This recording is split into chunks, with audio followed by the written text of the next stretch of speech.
Story 5 of 30 Ghost Stories by various authors. A Phantom Toe. I'm not a superstitious man, far from it, but despite all my efforts to the contrary, I could not help thinking, directly I had taken a survey of my chamber, that I should never quit it without going through a strange adventure.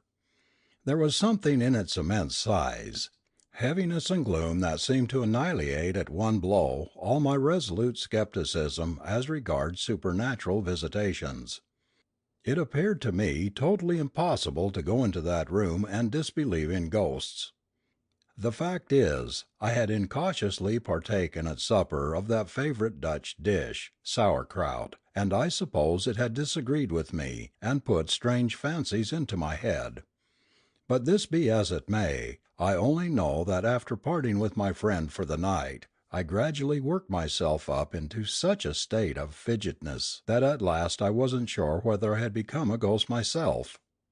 Supposing, ruminated I, supposing the landlord himself should be a practical robber, and should have taken the lock and bolt from off this door for the purpose of entering here in the dead of night, abstracting all my property, and perhaps murdering me.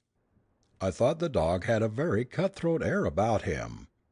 Now, I had never had any such idea until that moment, for my host was a fat (all Dutchmen are fat), stupid looking fellow, who I don't believe had sense enough to understand what a robbery or murder meant. But somehow or other, whenever we have anything really to annoy us, and certainly it was not pleasant to go to bed in a strange place without being able to fasten one's door, we are sure to aggravate it by myriads of chimeras of our own brain.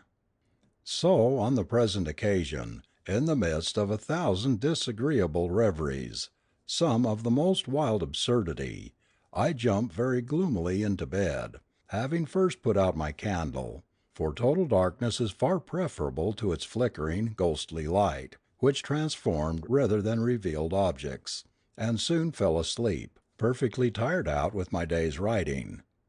How long I lay asleep I don't know, but I suddenly awoke from a disagreeable dream of cutthroats, ghosts, and long winding passages in a haunted inn. An indescribable feeling such as I never before experienced hung upon me. It seemed as if every nerve in my body had 100 spirits tickling it, and this was accompanied by so great a heat that inwardly, cursing mine's host sauerkraut and wondering how the Dutchman could endure such a poison, I was forced to sit up in bed to cool myself. The whole of the room was profoundly dark, excepting at one place, where the moonlight, falling through a crevice in the shutters, threw a straight line about an inch or so thick upon the floor, clear, sharp, and intensely brilliant against the darkness. I leave you to conceive my horror when, upon looking at this said line of light, I saw there a naked human toe, nothing more. For the first instant I thought the vision must be some effect of moonlight, then that I was only half awake and could not distinctly see. So I rubbed my eyes 2 or 3 times and looked again. Still there was the accursed thing, plain, distinct, immovable, marble-like in its fixedness and rigidity, but in everything else horribly human. I am not an easily frightened man. No one who has travelled so much and seen so much has been exposed to so many dangers as I can be, but there was something so mysterious and unusual in the appearance of this single toe, that for a short time I could not think what to be at, so I did nothing but stare at it in a state of utter bewilderment. At length, however, as the toe did not vanish under my steady gaze, I thought I might as well change my tactics, and remembering that all midnight invaders, be they thieves, ghosts, or devils, dislike nothing so much as a good noise, I shouted out in a loud voice, "Who's there?" The toe immediately disappeared in the darkness. Almost simultaneously with my words I leapt out of bed and rushed towards the place where I had beheld the strange appearance. The next instant I ran against something and felt an iron grip round my body.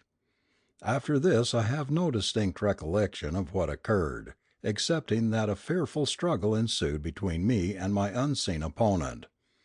that every now and then we were violently hurled to the floor, from which we always rose again in an instant, locked in a deadly embrace;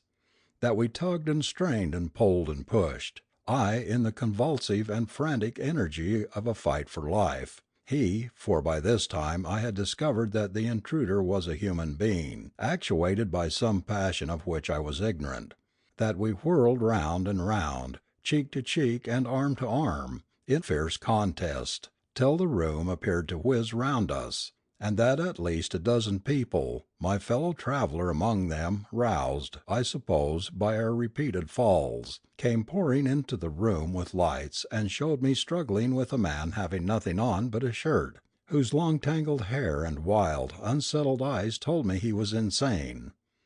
And then, for the first time, I became aware that I had received in the conflict several gashes from a knife, which my opponent still held in his hand.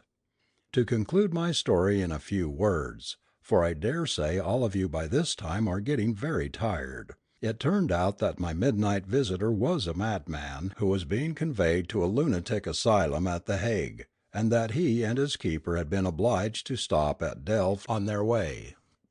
The poor fellow had contrived during the night to escape from his keeper, who had carelessly forgotten to lock the door of his chamber, and with that irresistible desire to shed blood particular to so many insane people had possessed himself of a pocket knife belonging to the man who had charge of him, entered my room, which was most likely the only one in the house unfastened, and was probably meditating the fatal stroke when I saw his toe in the moonlight, the rest of his body being hidden in the shade.